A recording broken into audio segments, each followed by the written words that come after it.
સવારમાં ઉઠી ગયા ને ખંભે ચડાવ્યો પંપ નાખવા જવાનું છે દવા. તો જય દ્વારકાધીશ, ગાય માતાજીના દર્શન થઈ ગયા અને ગામની શેરીઓ વળાવીને આપણે નીકળી ગયા દવા નાખવા. રસ્તામાં જતા હતા તો યાદ આવી ગયું કે આપણે સાઈડ બિઝનેસ કરી હતી તો બાકી રહી ગયું. વાલ ખોલીને એક બાજુ આપી દીધું પાણી, ટાટર કરી દીધું ચાલુ. ભેગું થાને ભાઈ. પહોંચી ગયા વાડીએ અને આ ડુંગળીમાં ક્યાંક રોગ આવ્યો છે.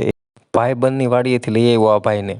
ક્યાં વાત હે સર, ક્યાં વાત. પછી ભાઈએ ચડાવ્યો ખંભે પંપ અને બોલાવી બાકાજી કી. મેં કીધું ઘડીક ઉભા રહીએ આપણે. તું ચૂપ રે બાબા, તું ચૂપ રે. પછી નીકળી ગયા ગામમાં, કારણ કે લારીના પગને થઈ ગયું હતું ફ્રેક્ચર એ જોવા માટે.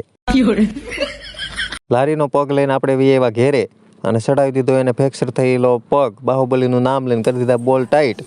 તે આ ભાઈ પણ ખુશ થઈ ગયા. લારીનો પગ ચડાવીને પાછા આપણે હવે જીક્સર લઈને નીકળી ગયા વાલ ફેરવવા. એક વાલમાં પાણી અપાઈ ગયું હતું, બીજા વાલમાં આપી દઈએ. મિની વ્લોગ કેવો લાગ્યો કોમેન્ટ કરજો. વાત તો સહી હે.